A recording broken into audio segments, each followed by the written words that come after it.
everyone.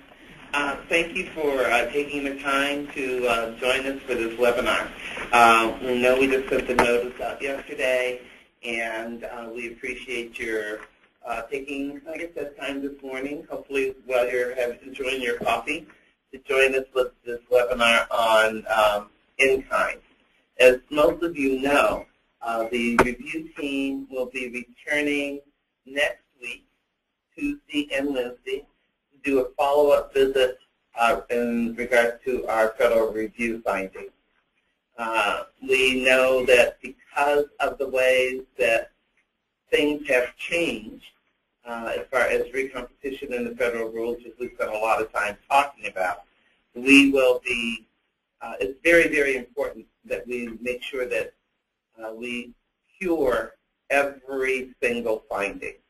Any finding that goes uncorrected becomes an automatic deficiency, and I don't have to tell anyone out there, an automatic deficiency means that we are automatically up for recompetition. So our intent is to get past this review with a shiny star and be able to move on.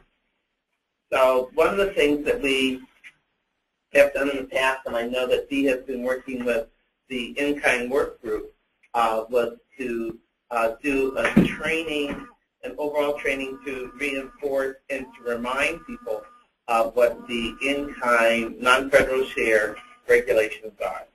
Several of our findings that we had revolved around in-kind and how it was either figured or how we dealt with it as far as time and effort, which is why we have the time and effort training and conversations. So this was another area that we wanted to make sure that we were able to tell the feds we had completed. So that's why we're doing it. The webinar will be available to you. Victor is here. Say hello, Victor. Hello, Victor. And he will make sure that it is posted as soon as we finish today. So, have we got the PowerPoint ready? Yep.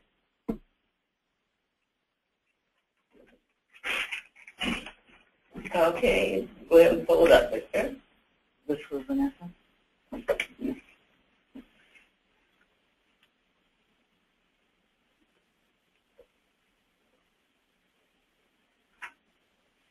Put a lot of pictures in it. Victor's telling me I put a lot of pictures in it, so therefore it's loading up. Nothing really fancy, just, you know, the part. Okay, this is our Head Start non-federal share training. And one of the first things we want to talk about is what our current procedure is. And our current procedure, this is what everyone does. Agencies send their monthly in-kind reports directly to the City Comptroller's office. After that, the Comptroller sends a report to SUNY. Then SUNY takes a look at it and sees, are you on schedule? Are you behind? Is there stuff that doesn't look right? Anything that looks different? She then turns around and notifies Lakeisha. Lakeisha's job then is to take a look at what it is that SUNY has given her and to either say, make a phone call to you, and I know many of you have received those phone calls, to ask one of the people who are assigned to you to get in touch with you, to either give you training, make a referral, and on a few occasions, we've had to send somebody else to take a look at, to do a little more investigating, because the numbers just didn't look right. So that is the basic procedure that we have in regard to reporting our in-kind process and monthly being able to check on it. We're going to talk about now the federal requirements. The Head Start Act says that 80% is how much they will be paying for out of the Head Start dollar. So they say that if the service costs $1, the feds are paying for 80 cents worth. And what they say is that if the grantee, which is our total amount, if we don't come up with the required 20% that makes that dollar happen, we will lose money. So it's not that they give us the dollar first. and then we justify it. What they say is, you put your 20 cents on the table, and then we will give you your 80 cents. Some of the definitions that are included in what we're going to be talking about, and this is very tiny print, but allowable costs are the third-party in-kind contributions only when the contribution is something you would have paid for. And that means that it has to meet the same regulations as if it was cash, as if it was the federal dollar. Cash contribution is a cash outlay which is generated by or donated by a third party. Disallowance, basically any cost that is looked at that isn't approved, isn't deemed allowable. Documentation, written proof that a service has been provided. Documentation is not somebody's word for it. Documentation is that you have to have, just like for IRS when they ask you for documentation, they want to see a receipt, they want to see a sign for a thing or something. In kind. This is, again, one of the important things you have to remember. In kind is property or services that benefit the grant supported by the project. In other words, they have to be things that are going to directly benefit the grant. You can't count in kind as something that you otherwise wouldn't have gone out and purchased. Non-federal share. The non-federal share is that portion of the total costs, again, that are provided in the form of in-kind or cash match received from somebody else. Your total cost. This is the thing that we started off talking about. The 80 and the 20 together make 100. That's your total cost. So the allowable cost for programs incurred by grantee, including the federal share and the non-federal share. That's your total cost. Volunteer. A volunteer is an individual who's providing a service that is necessary. If you weren't going to pay somebody to come into the classroom and tap dance for the kids, then you can't count tap dancing people. You have to find a way to say, we were going to do I am on whatever, and so we were going to do tap dancing as a way of exercising, and now I can claim that. But you can't just claim it to claim it. Okay, so that's what the definitions are. Budget. According to the federal application that we submit to HHS includes the federal and non-federal funds. Remember, that's what makes the dollar. When we get our notice, which is our final letter that says, this is how much money you're getting, and this is what you can spend it on, these are the things we project, we guess what the next year's in-kind is going to look like, what our match is going to look like. So the same thing that we ask for you when you turn your paperwork in. We say, take a look at what you did last year, what your history is, and you project that amount. How we calculate. Here in the city of Chicago, we ask that our delegate agencies contribute 33%, or a third. And the federal share, just as an example, again, I want everybody to understand how important this is because it is considered a total cost. You add the federal and the non-federal share for the total cost. So you got $1 million, your share of that would be $330,000, which gives you the total cost of $1,330,000. The required non-federal share for a budget period is calculated at the close of the period based upon the federal funds expended. I want to say, and before I go any further, this is a long time ago when I was young. I was running a program downstate. I didn't make my non-federal share. And when I talked to the feds about it, they told me they wanted a check. And I said, well, I spent the money. We ran the program for a year and we spent the money.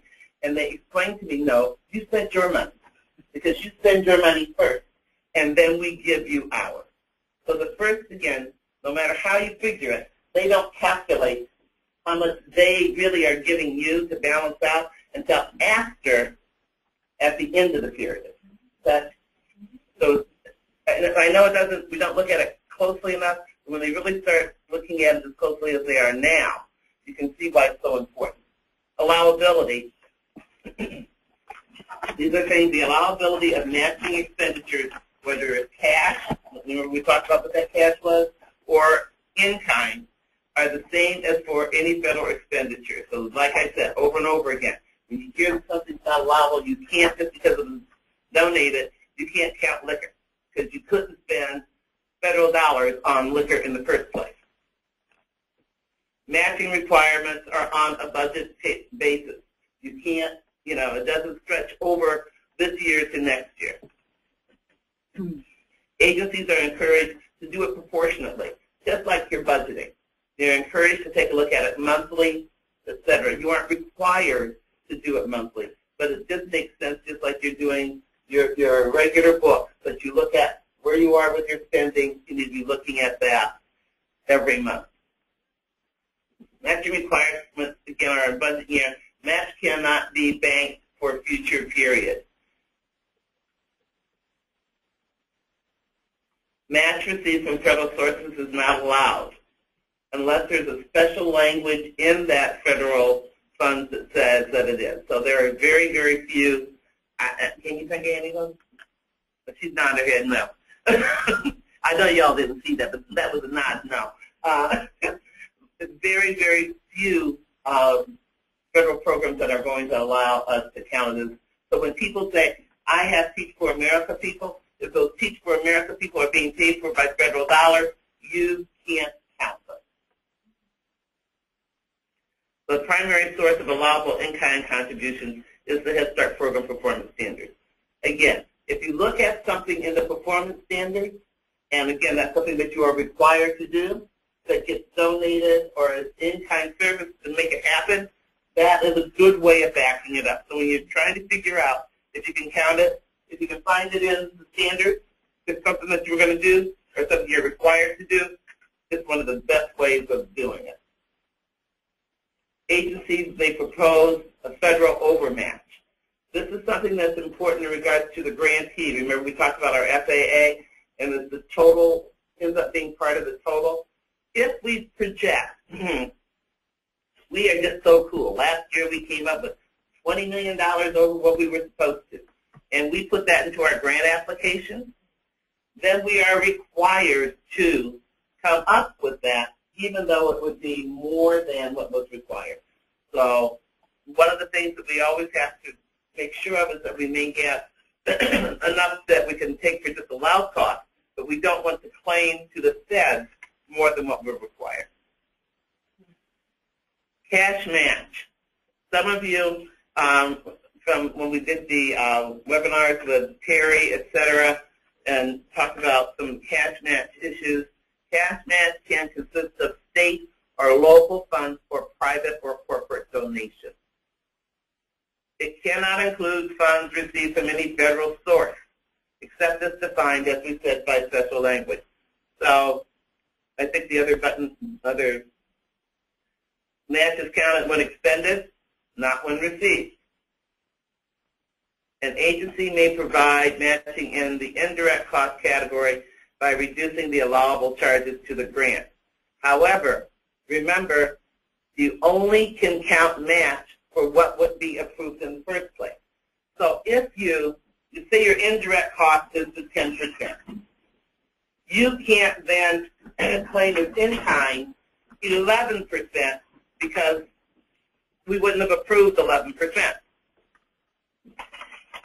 But if you say that you're only going to include 5% that you're charging us for, and you're going to donate 5% of the secretary's time and whoever else in that line, and it's indirect or administrative costs, you can do that. But remember, only if it's allowable. So when people say, my executive director is donating all their time, well, you're already you're maxed in that category. That's the reason why it was disallowed. Okay. Documentation, new word for everybody. All matching contributions must be verified from the agency's records. This includes the source and application of cash, services, donations, supplies, and equipment. Think of the IRS. Think of your taxes. When you're looking at, if you're getting ready to go into a tax audit, you make sure that you've got receipts for everything. You make sure that you've got some kind of documentation to back up everything that you claim. Your volunteer documentation. Use of volunteer time as a match must include the establishment of wage scale. So if you have in your wage scale that you're saying your teacher's aides are paid, somebody give me a number. $18,000. $18,000.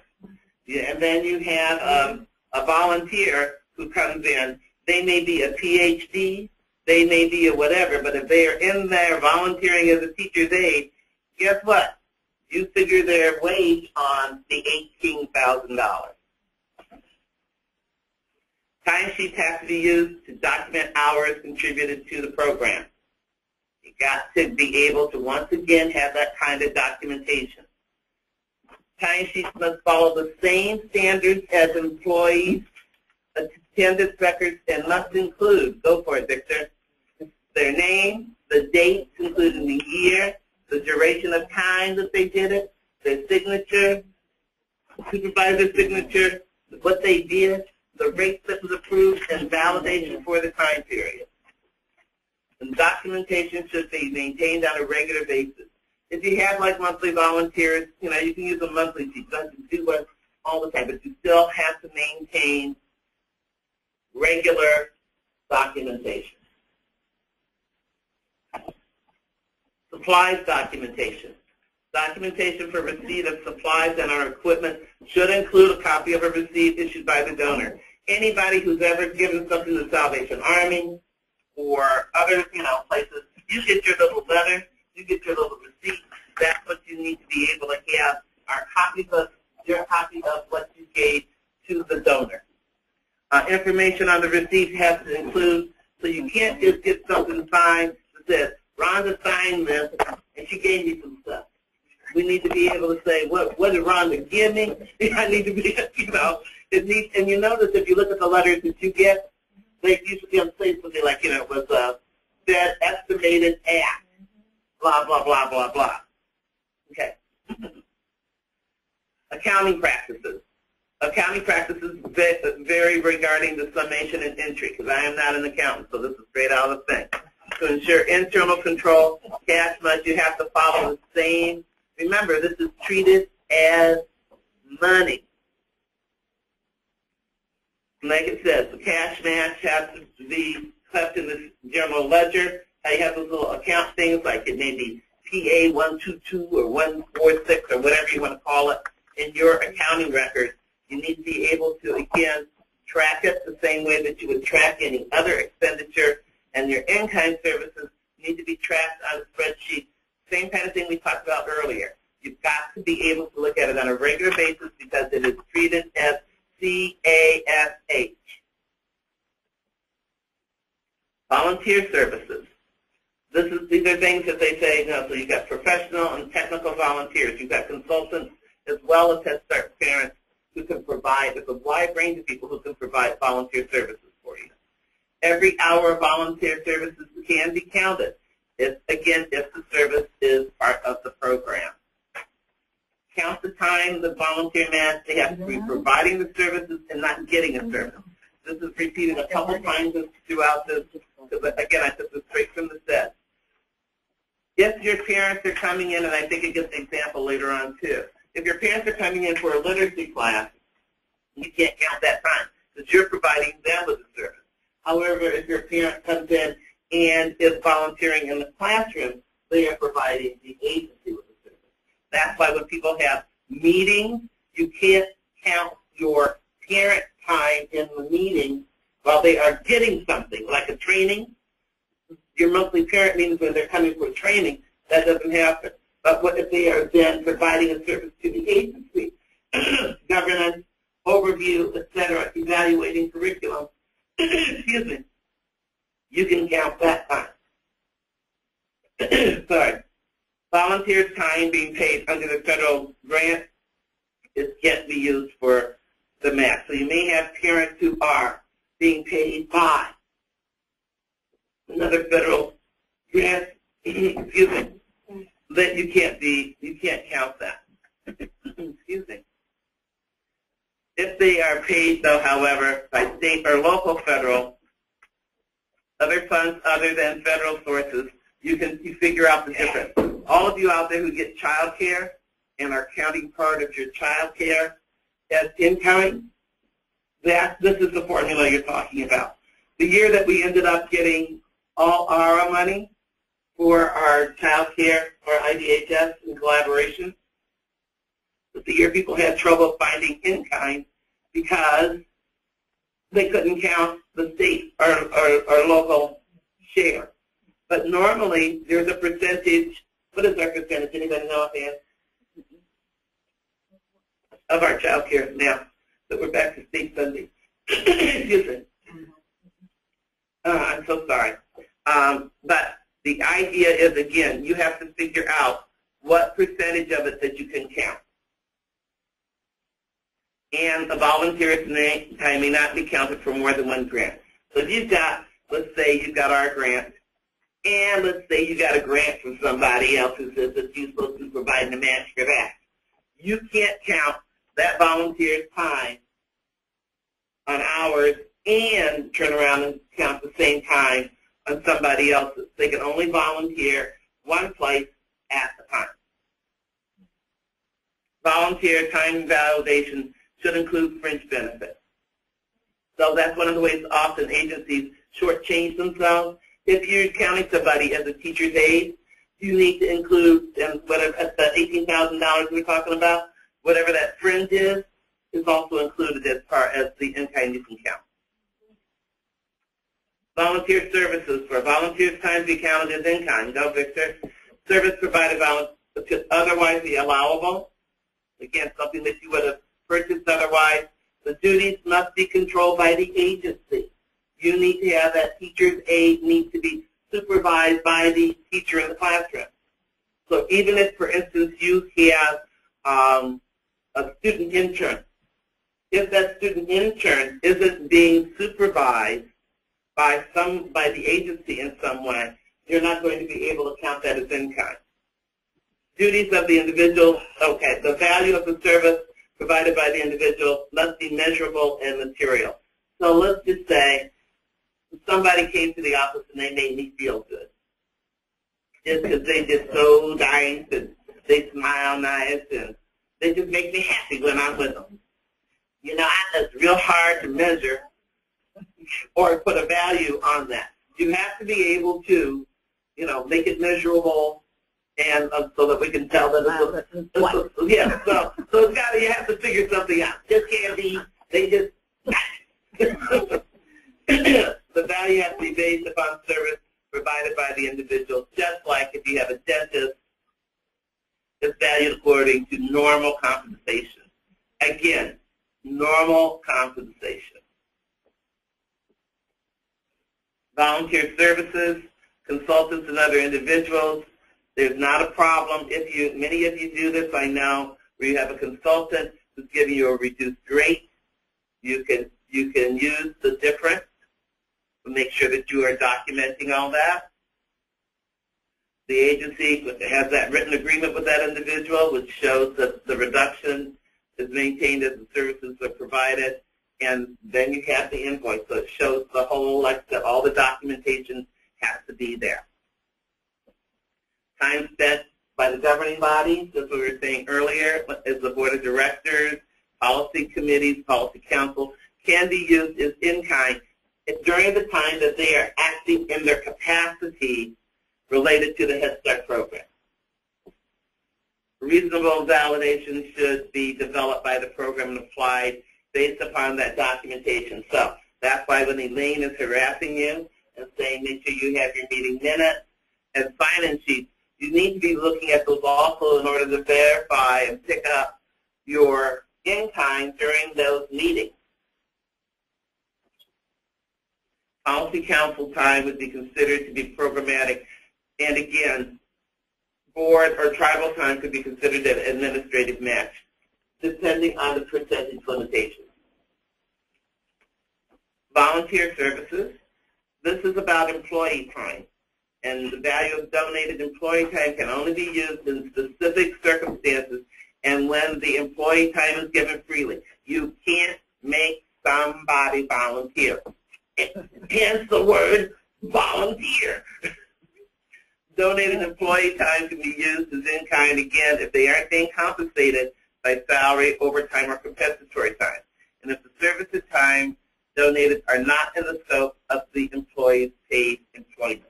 So if you have a teacher, she can come in and volunteer as the cook, or she can volunteer to come on the weekend and help clean up the yard. But having her volunteer as the teacher, that's already within the scope of what she's getting paid for. And everything still has to, you still have to follow all the Fair Labor Standards Act. Your parent volunteer time is used based on whether the parent is giving or receiving the service, which we've talked about before. And that's the example. I knew it was there somewhere. Being able to use the time that parents are actually providing that service. Time spent by parents on fundraising activities is unallowable. So when your parents are out there washing cars or having a bake sale, you can't count the time that they are doing it. However, the money that they generate, or whatever they get, you can count that. So the time that they are sitting there, you know, selling cookies or whatever, is not usable, but what they generate, you can use. You still have to use the cost principles, and there are a few things in there. Your fiscal people know how to do that, but you need to make sure that you understand the difference. And there you go. The proceeds is allowable. The expenditure of the proceeds is allowable. Donations of supplies.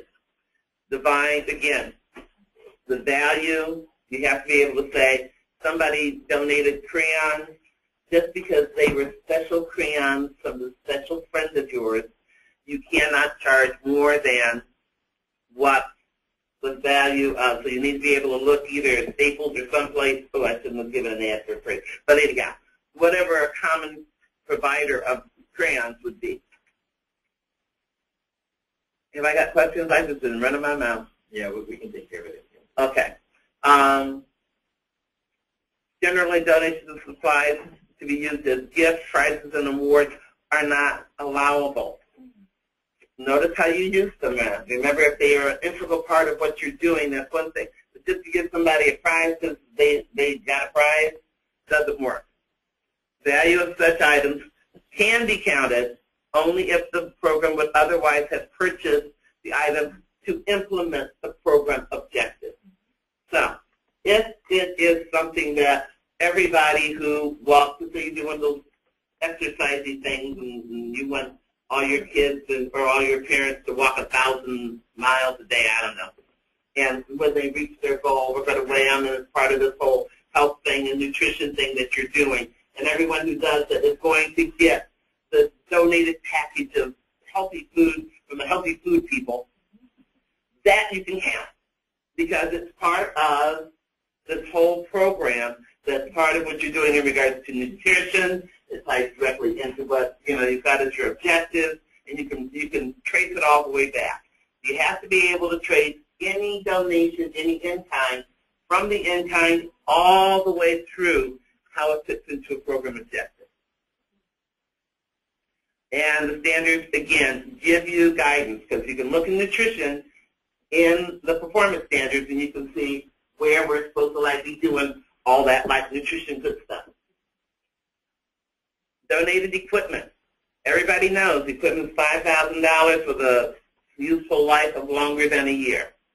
So when you have to use the same rules with any, remember you use it along the same as we were spending real money for it. So you have to follow the same rules you would for any equipment. And what we always tell you is, go ahead, Victor, if you're going to get equipment, you have to get approval beforehand. So that's one of the important things, and I probably jumped ahead there. There it is. if prior approval is received. So if you get somebody gives you a wonderful, beautiful bus because they like you, you have to have documentation for the receipt. You have to include the description of the equipment, everything, so you have all that documented. And if you didn't get prior approval, you can't charge, how much buses cost? A whole bunch of money, right? Yeah. Okay, you can't charge, you can't take a whole bunch of money for your credit. You have to take, you know, you aren't going to be able to take the fair market value. It does allow you to take something, though. I know that that says that. If approval is not received, only depreciation or use allowance can be used for the match. So you're really going to be cheating yourself if you don't get prior approval before taking it. The other thing about that is, remember, like I said, if they give you a school bus, you can't count the school bus anyway if it doesn't meet all 1310 regulations. So this is no church bus that somebody's giving you. You won't be able to use it for that, because that would not be something you would be allowed to spend federal dollars on because it doesn't meet federal regulations. Donated land and buildings. The value of donated land and buildings shall not exceed its fair market value at the time of donation to the agency. Has to be done by an independent appraiser. Donated land, if approval is obtained, the value of the donated land can be counted as cost sharing or matching. If the approval is not obtained, no amount can be counted for donated land, which is again different than the equipment. You're able to take the depreciated cost off on the equipment. But if you don't get prior approval on this, you don't get to be able to count any of it. Approval will be granted only if it can be determined that it would be appropriate to rent the land as an allowable direct cost. So let's say that the next door business has a piece of land that you would like to have for playground. And they said, hey, we like you guys. Here's this piece of land for you to use for the kids to play on. Again, get prior approval, everybody's cool and happy. However, if somebody gives you a field outside of Barrington, we wouldn't have let you do that in the first place. So the answer is no. And many organizations end up having endowments of land, etc. And again, if we weren't going to let you use money to rent that land or buy that land for a purpose, you can't end up counting it. Excuse me. It is not allowed to use fair market value of donated buildings as cost sharing or match as outlined in 45 CFR Part 92. Again, that's all part of that depreciation, etc. Only depreciation, use, or allowances based on the property's market value at the time can be counted. They can be counted as match if not reimbursed as direct or indirect costs. I know you've heard us talk about this a lot.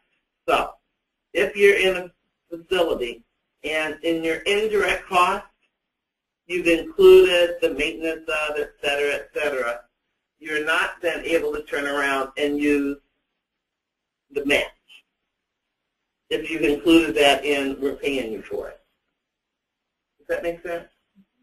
Depreciation may be computed following any generally accepted method, and you know that's those appraiser people who know how to compute all that. But the bottom line is that once you send depreciation, then the use allowance for buildings is basically 2% of the acquisition cost.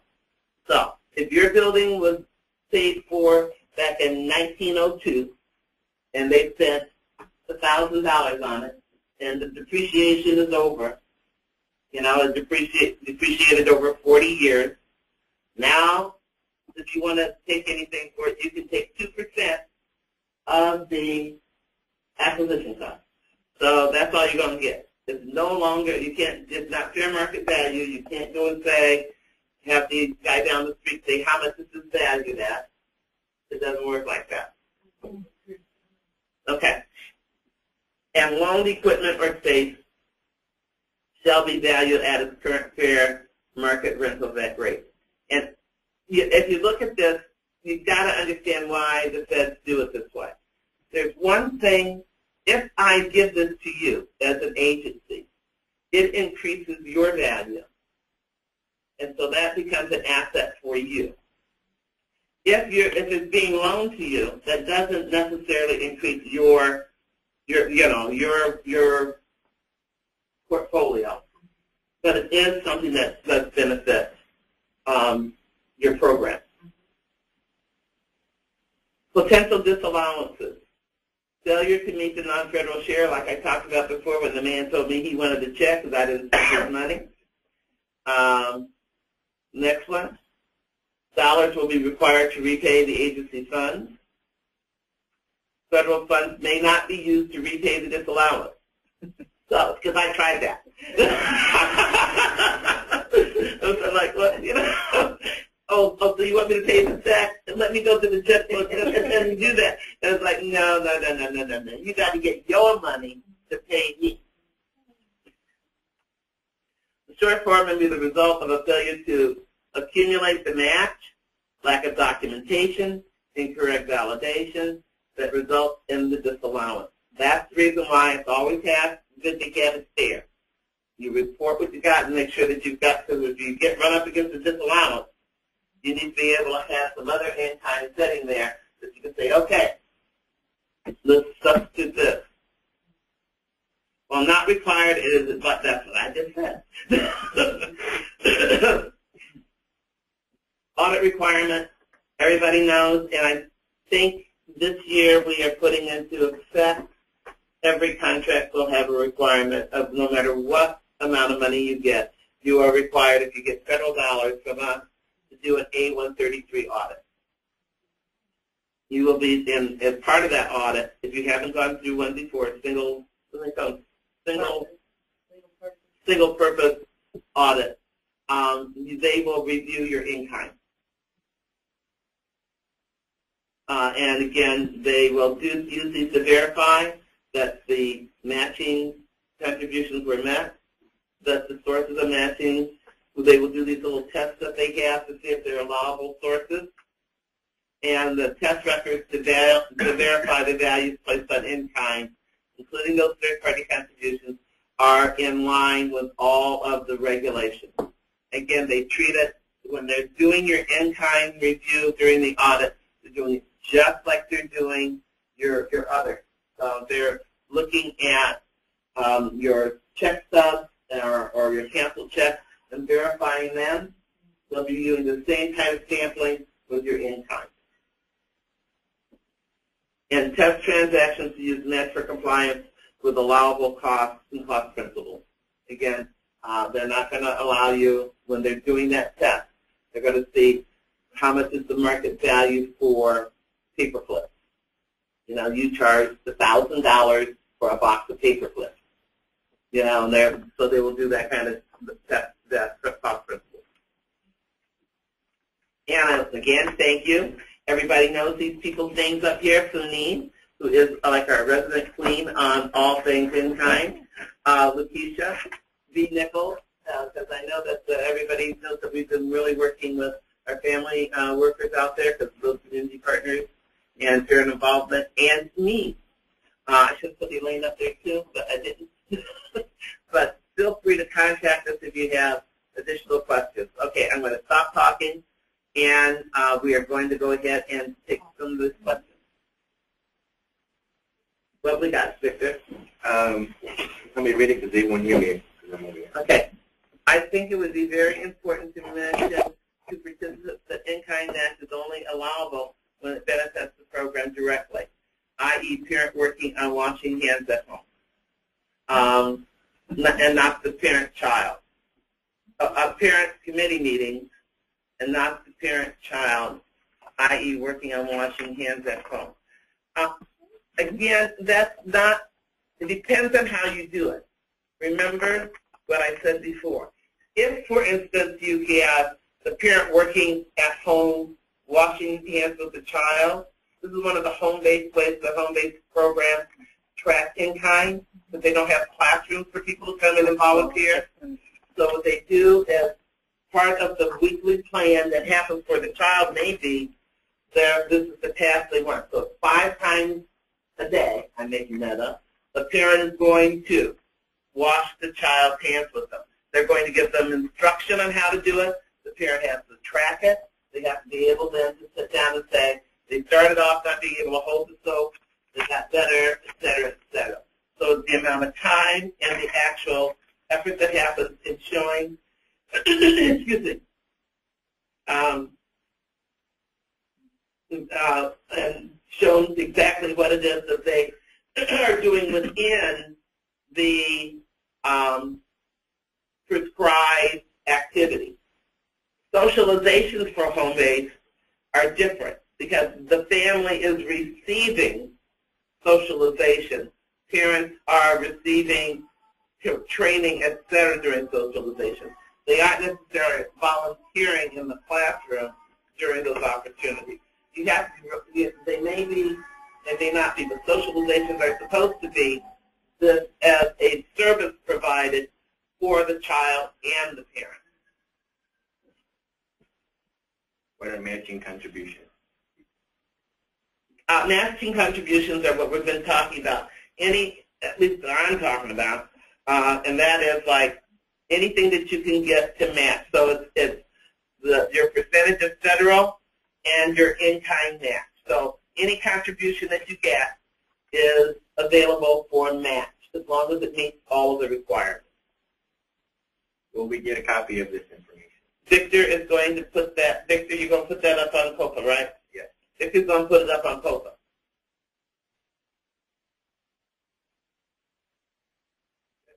Okay.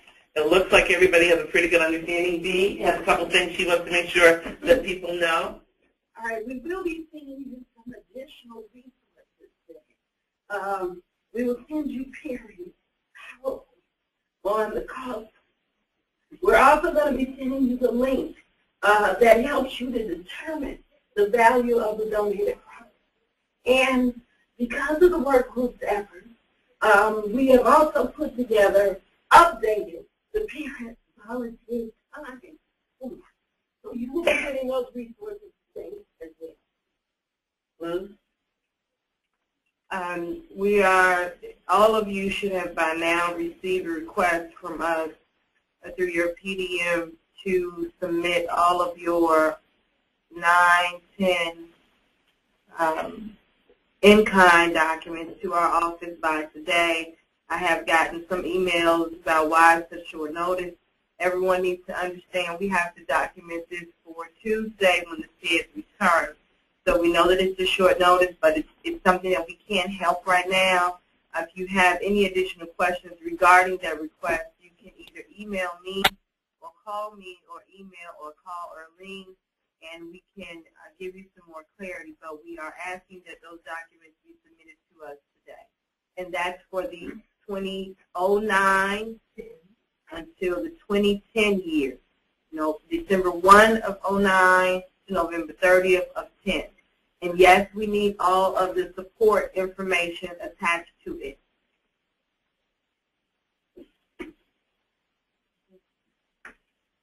We didn't receive the request. Can you please resend? Yes. Even if you didn't get it, I'm telling you now, what we need everyone to submit is the 09-10 in-kind documentation that you submitted for your agency. We need that today. We will be here all day accepting them. Bring them to us. Going to the library parking spaces in order to run them up. Some of you have been asking if you can scan or email. Those documents are probably going to be very large once you start pulling them. It's okay if you email and scan them back to your PDM or to Erlene. That's fine, as long as we get them. Repeat again. December 2009 to November 30th, 2010. We need all of the in-kind reports that you submitted for that year, including the documentation to support the report, to us today.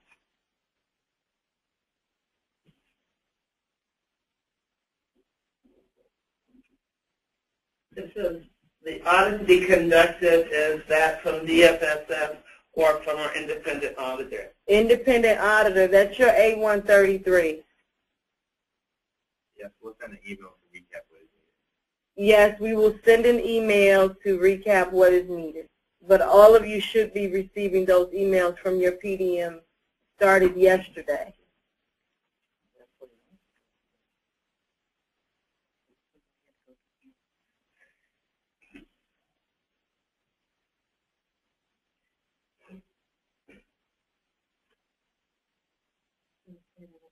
Oh, in regards to getting equipment donated, et cetera. 48-hour turnaround. If you get the information to us, we'll review it and then let you know if it is okay or if you need additional documentation to be provided. Is the time activity report presentation posted on COPA? Victor? It should be posted on the website, on COPA. I'll check that. But Victor said he'll check again and then email everybody when we leave here. Who are your contacts for pre-approval of donated item value over 5K? Erlene Alexander Early. is the one that you submit your submit for your pre-approval of any items over the $5,000.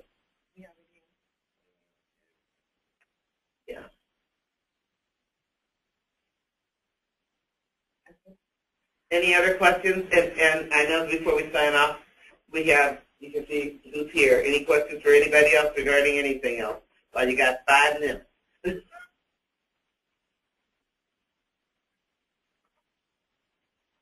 we print the PowerPoint. You should be able to. Yes, once we post it, you'll be able to print it down.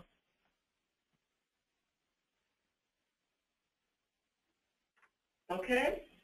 I want to thank you all again. None of this information should have been totally new to you, but just as a reminder, and truly, truly appreciate your taking the time out with such short notice and putting up with us on all the things that we've asked for at the last minute. We know how hard it is for you to do this, and we really, really appreciate it. But once the team is gone next week, we hope to be able to get back on a better schedule. Yes, the question is, just to be clear, do all agencies have to submit the in-kind reports from FY10? Yes, all agencies must submit the in-kind report.